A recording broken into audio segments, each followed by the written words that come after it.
Hey, good morning, folks. Thanks so much for joining me here on Wave Now. I'm Myra Ansari. We are going live to Metro Hall where the mayor is giving his weekly press briefing. He'll more than likely be talking about a number of topics. So they are about to get started. The mayor just walked into Metro Hall. He's just shaking some hands right now. So we will hear what he has to say.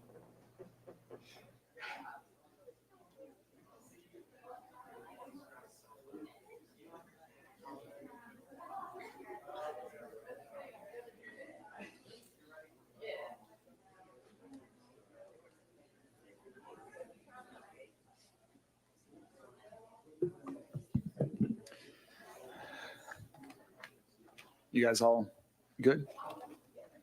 All right. Well, good morning, everyone, and thank you for joining us at our weekly press conference here at Metro Hall this week. We've got some exciting announcements to talk about. I'm, of course, happy to take any questions from the media following that. But first, I wanted to give an update from the National Weather Service on the likelihood of severe weather this afternoon and into this evening. Currently, we've been advised by the National Weather Service that severe weather chances are the greatest between 3 p.m. and 11 p.m. this afternoon. And there may be a few strong to severe storms that come through the area, which, of course, have the risk of producing significant wind and tornadoes, as we saw last week. Dangerous weather can strike, sometimes without warning, as was the case last week. So we want everyone to be aware of this risk, everyone to continue to stay up to date on the latest with weather. We in National Weather Service, and I'm sure all the local media, will continue to provide information and warning. But one thing I want to again encourage everyone to do is to sign up for Lens Alert. Lens Alert is a free service provided by Louisville Metro government that provides emergency alerts directly to your home, to your phone. Whether it's weather emergencies, as might be needed later today, whether it's emergency things related to other activities that happen around the community, please sign up for Lens Alert. It is free, and truly, we've already seen that Lens Alert, combined with the Smart 911 feature that's also embedded into that, has saved lives in this community. For example, when you sign up for Lens Alert, you can also sign up for Smart 911, which means if you call 911 from your cell phone, the 911 call taker will have information about you and your location that it can use to provide emergency assistance more rapidly. We had an individual whose life was saved. His house was on fire. He was in a smoke-filled room, could not talk well.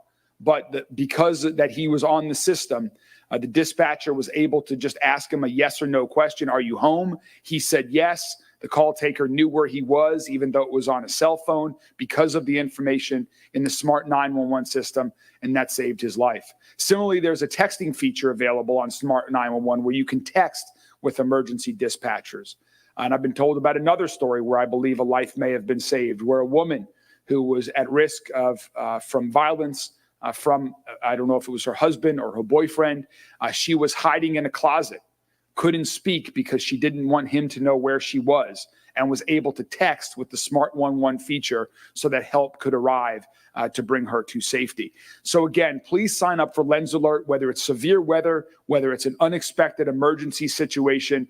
This is a great program. We have over 50,000 people that have signed up. To sign up for Lens Alert, you can text you can text Lens Alert, LENS. That's a Louisville Emergency Notification System alert, Lens Alert, to 67283.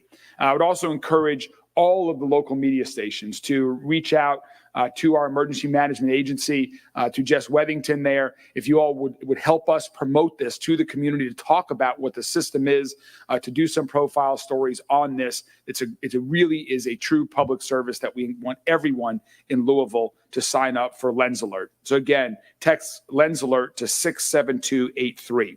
And one more item before we go on, just going back to last week's storm, I want to give a giant shout out. We'll do our Louisvillians doing good at the end of our press conference today. But I want to also give a special shout out to Vincent James and his entire team at Dare to Care.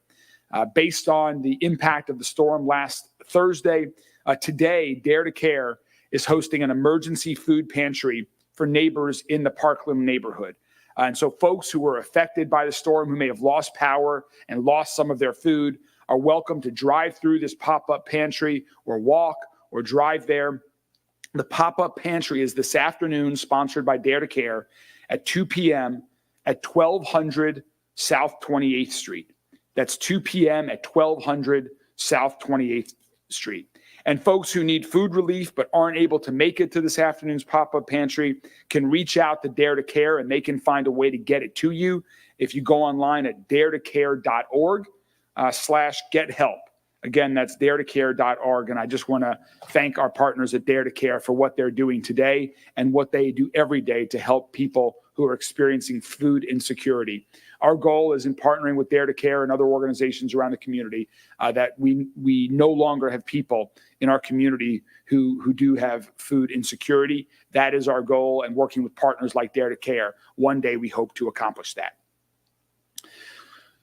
So on to our official business of the day as well, beyond encouraging people to sign up for Lens Alert and to be aware of severe weather risk later this afternoon. If my colleagues from Louisville Public Health want to come on up, we've got an exciting announcement to make.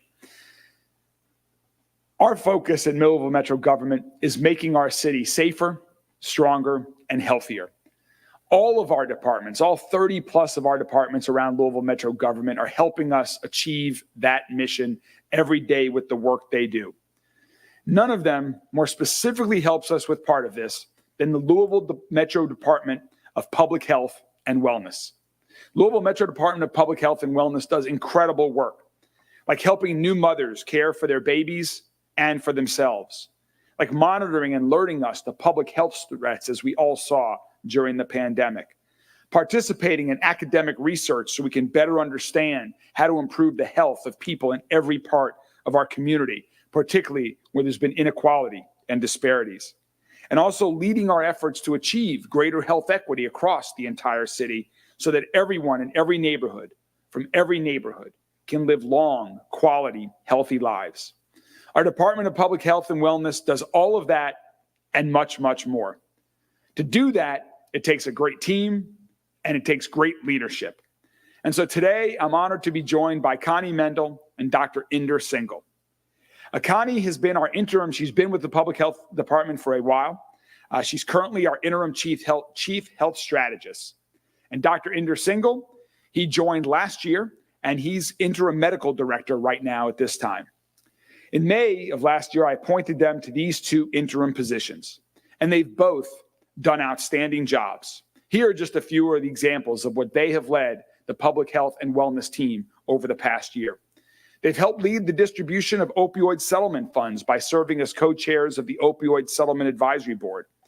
They've helped us save lives by making naloxone more available through the community, which helps prevent overdose deaths.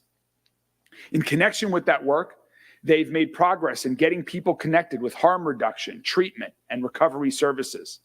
They've secured millions of dollars to help us expand the Healthy Start program, which helps new mothers and their infants. They've also helped us to secure more funding for the childhood lead poisoning prevention program and to implement the new lead rental registry ordinance that Metro government has been implementing. And there's a whole lot more beyond that. So Connie and Inder, I want to thank both of you all so much for your amazing work. And I'm excited to keep moving forward. And one way to do that is to remove the interim titles from your titles effective immediately. So first, let me introduce Connie.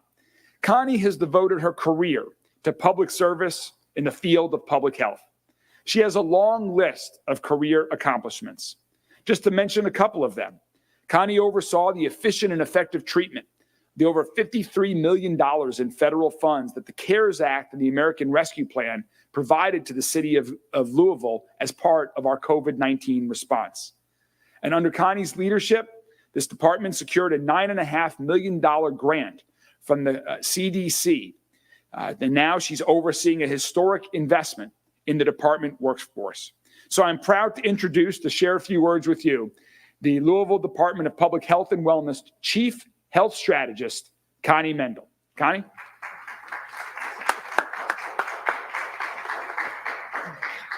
Hi. thank you, Mayor, for this incredible opportunity to continue the work that we're doing. I value your confidence in me and Dr. Single to help make Louisville a healthier city. I'm just grateful for this opportunity to work and lead our department, working with over 350 dedicated experts in public health, our public health workforce. There's still so much work to be done. We all know that. Public health is complicated. It aligns with all of Mayor's goals for the city. When we talk about a safer city, a healthier city, gun violence is public health. Obviously, substance use disorder is public health. Thrive by 5, phenomenal program recently introduced. Healthy children, healthy families, which we dedicate a big part of our workforce. That is creating a healthier community and healthy opportunities. All of the initiatives around Metro government in public health. I like to say public health is a team sport. We certainly cannot do it alone. Just earlier today with the talking with Gretchen Hunt with the Office of Women, public health. You can't show me an initiative going on in Metro government that doesn't relate to public health and everything we do. Housing. People need safe, healthy housing, and that's the work that will be improved. Safe housing with the lead rental registry that was rolled out that Mayor mentioned. So there's so much to be done. I am incredibly passionate about the work that I have spent my career doing, and look forward to much more opportunities and the challenges that brings. So again, thank you, Mayor, for this opportunity. We're going to prove your decision is a good one. I know that's the case. Thanks, Connie. Thank you, Connie. No proof needed. You've done an excellent job and excited about the future for you. Working also with Dr. Inder Single. Dr. Inder Single is the new executive director of the Louisville Department of Public Health and Wellness. Dr. Single has been serving patients across Louisville since 2003 as a retina specialist. And he's passionate about finding solutions to address inequalities in healthcare, in education, in affordable housing. He is the founder of the Adarsh Charitable Foundation, where he and his wife and others work to improve the lives of others through healthcare and other means to help lift them up. And outside of his professional work, he volunteers extensively, both here in Louisville and abroad as well. And even with all of his professional and other civic commitments, he recently got an MBA in 2019 from Bellarmine University. Dr. Single is always looking to learn. He is a wonderful leader. He is a fantastic doctor, and I know he is going to provide great continuing leadership to the Louisville Department of Public Health and Wellness. So, ladies and gentlemen, please join me in welcoming the Executive Director of the Public Health and Wellness Department, Dr. Inder Single. Wow. So thank you, Mayor and Deputy Mayor George. It is truly an honor and a privilege to serve your administration in the city of Louisville.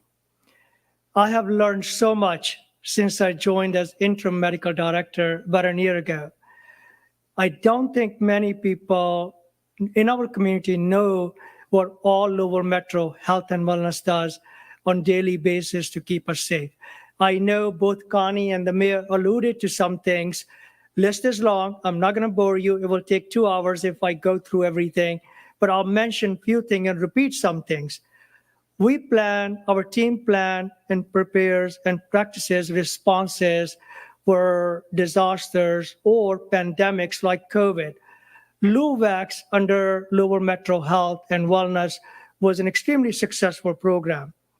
We protect people from illness spread through mosquitoes or any of those insects. If you see our team in the evenings fogging in the areas, they've been doing this in this season to make sure that we protect you from mosquito-borne diseases. We make sure the food we eat at our favorite restaurants is safe. We prevent environmental hazards. Nick is here, who's leading the environmental department at Louisville Metro Health. We test for lead, which can cause harm to our children and their growth and development. We ensure mother, children, and their families have access to care and food. With our WIC program and Healthy Start, we serve over 15,000 families in Louisville.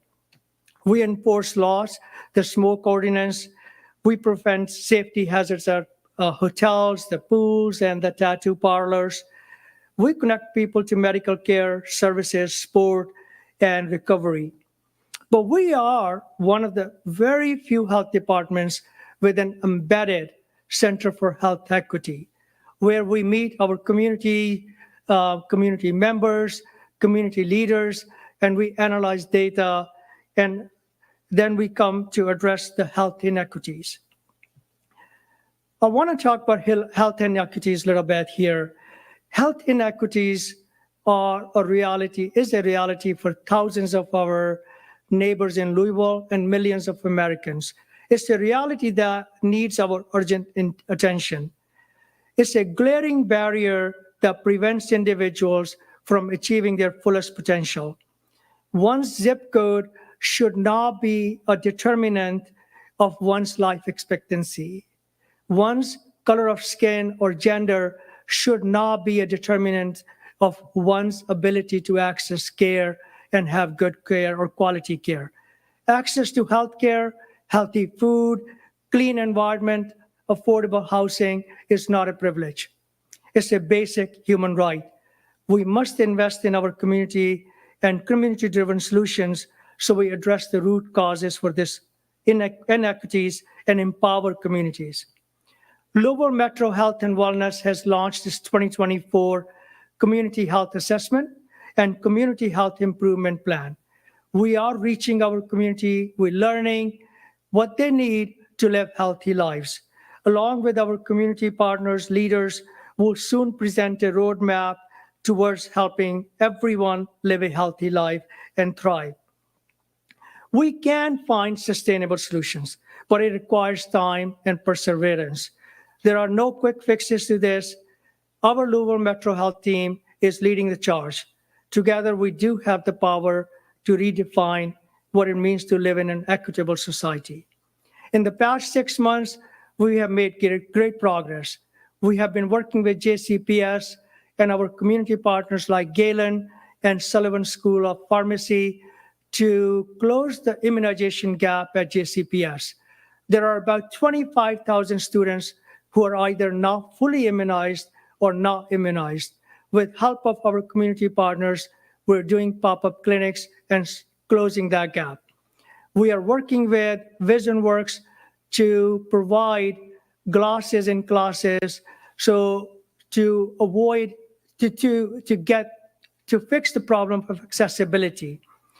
When we interviewed these people, we're learning it's not the lack of desire of parents to take their children for exams or glasses or immunization. It's due to accessibility barrier. And accessibility is not just not having transportation, it's accessibility to hours when parents can come, language, and then of course financial barriers. I think the problems are fixable. Together we can solve all these problems if we have the willpower, if we persevere, if we have the grit. Some will say the problems are too big. I will say so is our determination. And we will together will make a difference. Thank you.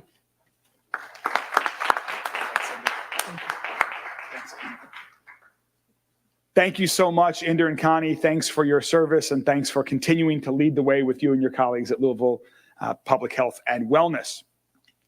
Next, we have to share an update and a request from our friends at Louisville Metro Animal Services. Summer is a time when a lot of animals come through, and we want to do everything we can to find animals that come into Louisville Metro Animal Services, find good, loving homes for the animals in our care. Dogs, I can speak from firsthand experience, really are such a positive part of people's lives. I did not grow up a dog person. I did not grow up with a dog in my family, but about 10 years or so ago, my wife, Rachel, overrode my veto and brought home River. And River has just been such a positive part of our family, positive part of my life. regardless of what happens in the day, there is nothing better than being greeted by your dog at home when you come home from a tough day at work. And River provides so much joy and love to my family, just as I know dogs do for families all across our city. And we would love for more people that want to have a pet, that are prepared to care for a dog.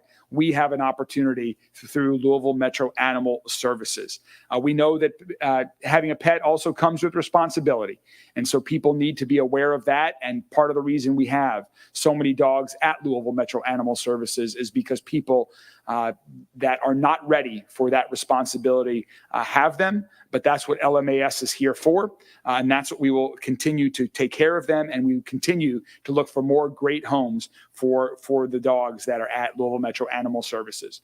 So I'd like to introduce one of my great colleagues from Louisville Metro Animal Services, Stephanie Jackson. Stephanie has a great friend with her here today in honor of the NASCAR street race that was in Chicago over the weekend, last weekend.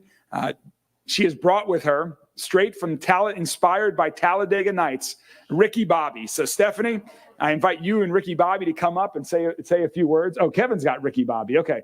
Stephanie, please join us.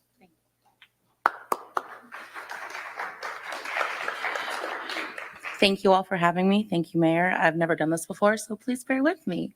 I'm super excited to introduce Ricky Bobby to you. He is an adoptable dog that came in 2 months ago after a citizen called him in as injured.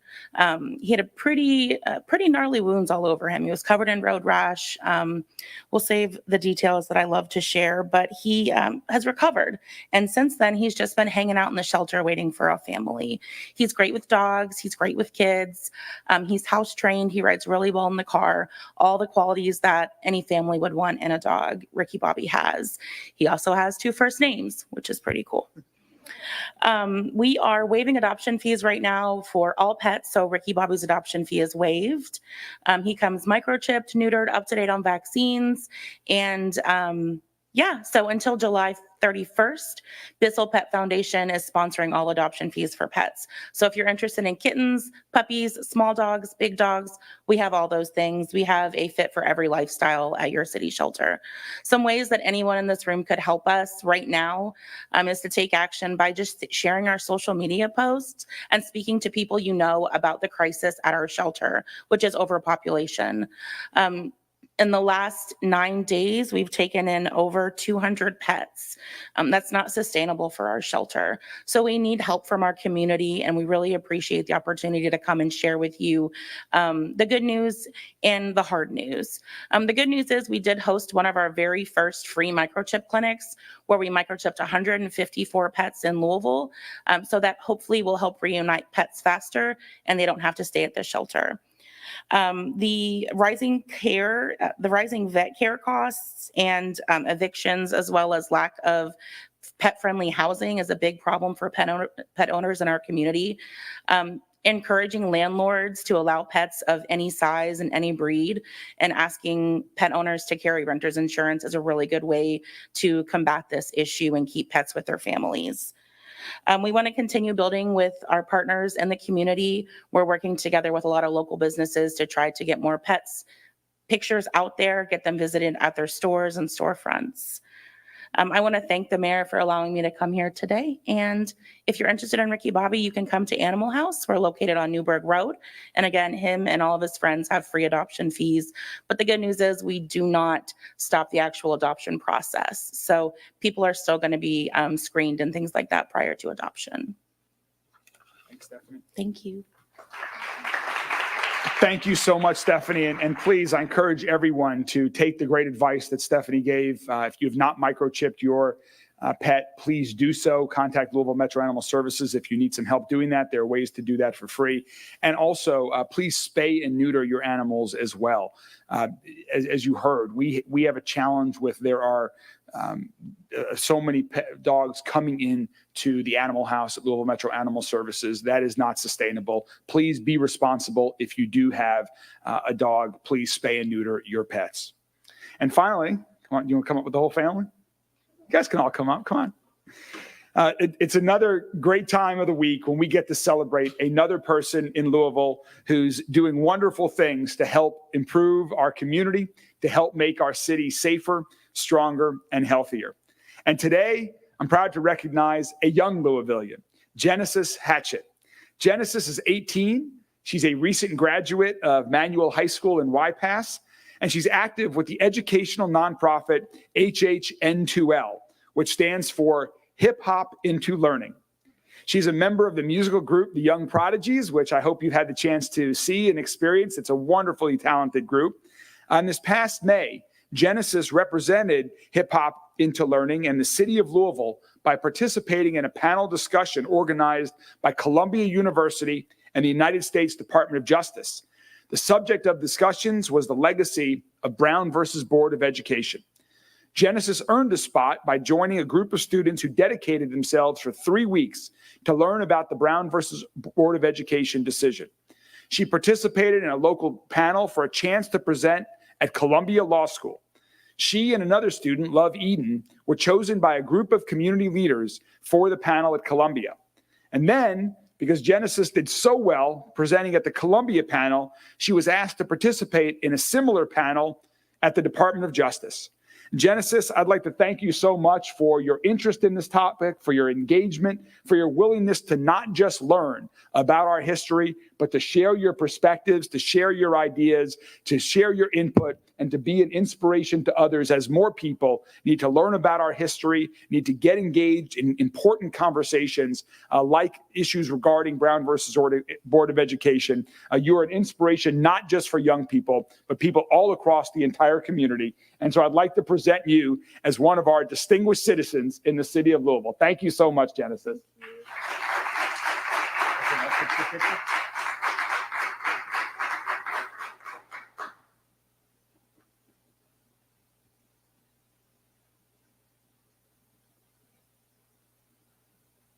Great. Congratulations. Thank you. Thank you. Oh, you're going to say a few words. Even better. Okay, great. Please, Genesis. Hello, everyone. I am deeply honored to accept this award. First and foremost, I want to extend my sincerest gratitude to everyone who considered me for this incredible recognition. I'd also like to thank God for blessing me with so many opportunities. This moment is truly humbling, and I am grateful to be standing here today. I've been blessed to be very active in the activism community, and I have gotten to help a lot of people in the last couple of years, most notably in the organization I'm a part of now called Hip Hop into Learning and the Real Young Prodigies, that was founded by two of the greatest people I've ever met, Antonio and Nairi Taylor. Being part of this organization has given me countless opportunities to use my musical gifts to create a platform for good by putting lyrics to action, like speaking at Columbia Law School, performing at Harvard, and speaking at the Department of Justice. I'll always be blessed to have the opportunity to lift up communities and to help someone in need. And I think there's something so beautiful about having people that consistently stand beside you and help you achieve the things that you envision to create a better and a brighter future.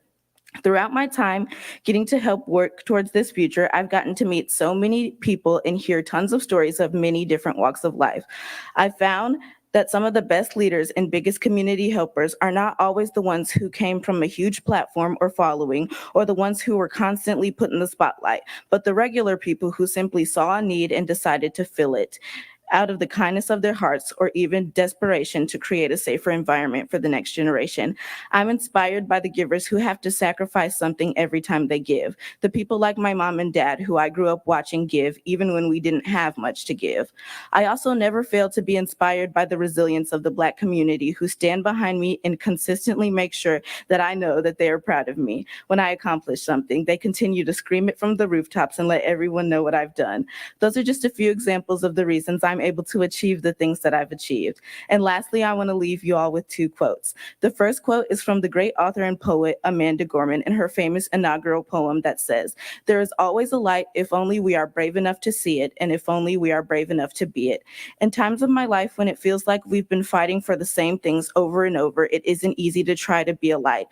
But I have to be brave enough to speak and perform in anxiety-inducing places because The change that we seek is necessary. And lastly, a quote that I've consistently read to help lift my spirits. Part of being a helper is getting to see the good, the bad, and the ugly. And sometimes seeing those things just makes me want to cry and lose my faith, because it can start to feel like I have no power as a young Black girl. But the great Yuseni Eugene Perkins once said, "Hey, Black child, do you know you are strong? I mean, very strong. Do you know you can do what you want to do if you try to do what you can do? Hey, Black child, be what you can be, learn what you must learn, do what you can do, and tomorrow the nation will be what you want it to be." Thank you very much.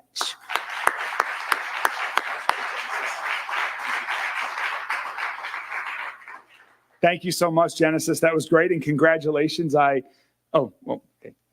understand Genesis is headed to Kentucky State this fall, one of our state's two great HBCUs. Congratulations on your successes, and we're excited to keep you in Kentucky and keep you engaged. Thank you so much. And before we get to questions from the media, I want to remind everyone about a great new series of events that we're launching later this fall that I want to encourage people around the entire city to sign up for and participate in. This is called the Planet Fitness Mayorthon. It's no surprise that I love to run. I've been running for many years. It helps me with my physical and mental health, I believe. And it's a great way to get outdoors, to see different parts of the city, to meet new people, to stay engaged, and most of all, just be healthy and clear your mind. And whether you're a runner, whether you're a walker, whether you do a little bit of both, getting outside and participating in organized activities, I find to be a great way to see parts of the city, to meet new people, to be inspired, to learn, and to stay healthy. So that's what the Planet Fitness Mayorthon is all about. It's a 4-race series, and there are 2 new races that are part of this. It's in about 2 months. First race will be an existing race, the Louisville Pure Tap 5K on September 7th. Planet Fitness has sponsored this entire series. We have 2 new races that are joining that I'm really excited about. One of them is called the Race the Runway, not a 5K, but a 5.02K. And this Race the Runway is going to be a race at Bowman Field where people will have the opportunity to walk or run on the actual airstrip at Bowman Field. And the other new race is going to be the weekend of Bourbon and Beyond, when over 200,000 people are coming to the fairgrounds for a great music festival, for a great celebration of bourbon, music, and so much more. That Saturday morning, we're going to have a race through the fairgrounds, seeing it like you haven't seen it before, with great entertainment along the way. So those are 2 races. In addition to the Louisville Pure Cap 5K, there's the Norton 4-miler as well. And we want to thank everyone at Planet Fitness that has done a great job. They have contributed extensive amounts of equipment to our community centers, to some of our firehouses, our police stations, to the new Summit Wellness Center, and now supporting this so more people can get out. So again, if you go to mayorthon502.com, you can sign up. Part of Planet Fitness sponsorship is that everyone who signs up gets a complimentary Planet Fitness membership through the duration of all 4 races. So if it's either heavy rain outside or if it's way too hot to be outside, you'll have a place where you can train. And again, people of all ages, of all experience levels, whether you walk or run, this is a great opportunity to get engaged in a couple of new races, a couple existing ones. And I hope to see everyone later this summer and fall at the Planet Fitness Mayorthon. And again, you can sign up and learn more at mayorthon502.com. Thank you all so much for joining us. That concludes the formal part, and I'm happy to take any questions from member of the media. I went from right to left last time. We'll start with you, Joe. Last week you were asked about a lawsuit to file concerning public media and their efforts to get police records. Have you ever found out how that got filed without your knowledge, and who approved it? I did. Yes. I immediately got on the phone the second that ended and started asking a lot of questions. That was authorized by someone in LMPD. Neither Chief Humphrey nor myself nor our counsel and mayor's office were aware of that approval. And we are actively reviewing that lawsuit right now to determine whether we continue with it. So we are actively reviewing that, and I expect to have an announcement about that and be happy to talk more in the future. Is the person who approved it still in LMPD, or is they gone? One of the ones, I mean, it was, I would call it tacit approval. The county attorney's office moved forward. That they were the ones that actually filed the appeal. Based on emails that I have seen, Chief Gwynn Villarroel was aware of it as well. But the county attorney believed that they had the approval of somebody else at LMPD as well. Are you all changing procedures to make sure that doesn't happen again? Yes. That should not have happened, and we are changing procedures we already have, not just with LMPD, but with respect to all of Metro government. When it comes to issues like that, we need to be aware of when litigation is commenced or appealed. And so, yes, we are changing our process. I have a question. Yes. So the Supreme Court had the grants pass decision that basically people experiencing homelessness can be arrested, fined for sleeping. The Safer Kentucky Act is also going into effect this month. I just want to know if the local government, if Louisville Metro has gone forward with how to implement this act. I understand you were consulting with legal experts and stakeholders. What is the plan moving forward? Yeah, right now we plan to continue doing what we are doing and what we have been doing. And that is, first, we are focused on services and shelter, on providing more services and shelter for individuals who are experiencing homelessness, who are in need. That's why we've made significant investments in the community care campus, while we continue to support other nonprofit organizations, programs like Goodwill's Another Way, and other organizations around the community that are providing services and shelter to people who are experiencing homelessness, people that also are dealing with mental illnesses or addiction, which are two often leading causes, if not both of them, as to why people are homeless. The other thing that we're focused on are safe and healthy streets. We believe that all of our streets in Louisville, everywhere, should be safe and healthy for everyone. And individuals who are living in camps, that is not a safe and healthy place to live.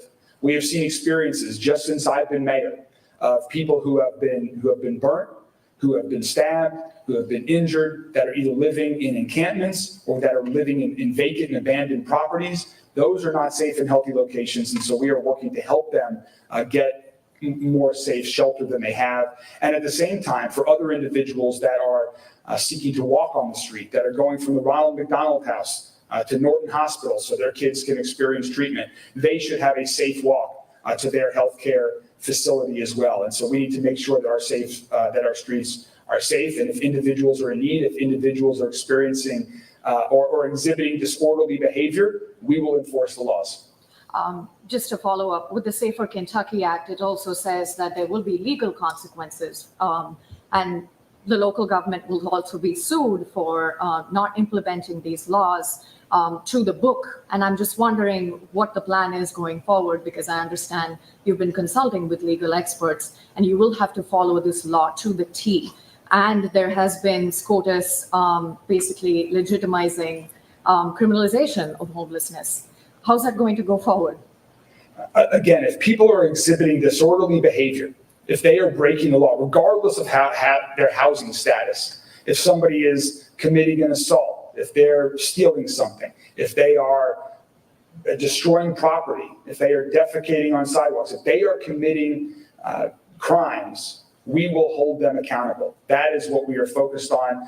We have a joint group throughout Louisville Metro government that is part LMPD, but it's also our Resilience and Community Services team led by John Pilby, our Homeless Services Division that does an incredible job doing outreach to people who are homeless, but also other people who are in need that might not be homeless, but might be exhibiting disorderly conduct that we need to address. We also need to address there are some people who are just irregulars in our judicial system who commit a crime, may be arrested for committing that crime, get released, and the same thing happens over and over again. We need to stop that cycle that is contributing to challenges on our streets, and that's something that we're working with the Commonwealth Attorney and County Attorney on. That's something that we're working with Louisville Metro Department of Corrections and the judicial branch as well. It's a comprehensive approach to ensure safe and healthy streets and to get people the support and services they need. Will people be arrested and fined for sleeping outside? To my knowledge, we have not arrested anyone for sleeping outside. So Isaiah. questions, two different topics. One has to do with the downtown skyscraper that I believe has been repossessed. The claim is that the owners had defaulted on that major loan, multi-million dollars. Is there a plan forward for that building? Do you have any comments on the repossession as a whole? Yeah, I mean, it's a challenging time for certain office owners in downtown Louisville, in urban central business districts around the entire city. So that's something that you don't want to see, but what it does mean is that it resets the opportunity. Just as you saw at a similar building, the old Brown and Williamson Tower on the other side of 4th Street Live, that building had challenges. It had a new owner, bought it at a very relatively low cost for that property, and now they've invested a significant amount of money in that. Tenants are coming back to that building, and it is an improved building than it was before the previous owner had challenges. So it's not something that you want to see happen in your downtown, but it does provide a new owner with a new opportunity to reinvigorate it. It's similar to what we're working with Humana on right now. Humana has consolidated their workforce into the Waterside building. They are investing in that area heavily. Humana is an incredible corporate tenant. They're going to remain an incredible corporate partner in Louisville and in downtown Louisville, and that commitment is strong and it's clear. But the tower will, at the end of next year, will not be occupied. We're working closely with them to identify a new path forward for that building. That has to be, it's a great location. That has to be a hub of activity for downtown Louisville, for the entire city and state. So we're working on when these challenges do occur, what opportunities can we create from them? Any preference on how you'd like to see, what you'd like to see the building? Well, the building that you're referring to at the south end of 4th Street Live, I mean, that was built as sort of a traditional office building. The way that it's configured with the central core, with the distance between the elevator core and the windows, makes it challenging to do things other than office. People are getting more and more creative with residential or hospitality uses. I don't have a specific proposal on that site yet, but we've got to keep all options open to continue to revitalize downtown Louisville. I mean, there's so much going on in downtown Louisville. If you just take the last 10 days, for example, I know people like to focus on some of the challenges like this, and there certainly are challenges, don't get me wrong. But there are great things happening in downtown Louisville. Just 2 weekends ago, there was an inaugural pickleball tournament where hundreds and hundreds of people were in downtown Louisville on what might have otherwise been a quiet Sunday for a great pickleball event where people could play right on the streets. This past weekend, down at the Waterfront Park, thousands and thousands of people from all over the city, from all walks of life, were having a great celebration. Kids were playing in foam. There were food truck lines longer than I've ever seen before. Great local entertainment, people enjoying themselves. There are festivals happening. There are conventions happening. People are coming in for bourbon tourism. There are great things happening in downtown Louisville every day, and we're going to continue to invest in its continued revitalization. Thank you all. Thank you. Have a good day. And remember, stay alert, stay safe later this afternoon. Congrats again. All right, folks, thanks so much for staying with me here on this stream. The mayor talked about several things today. We had a viewer wanting to know about the tornado threat. If you turn on your TV right now, you will see Brian Good. He is talking about this alert day forecast for today with the remnants of Beryl heading towards our area. So you can get the very latest on that. And if you go to the very beginning of this press conference, the mayor also talked about the threat of severe weather in our area today. So hopefully that'll get your question answered. Thanks so much for staying with me. Have a great day.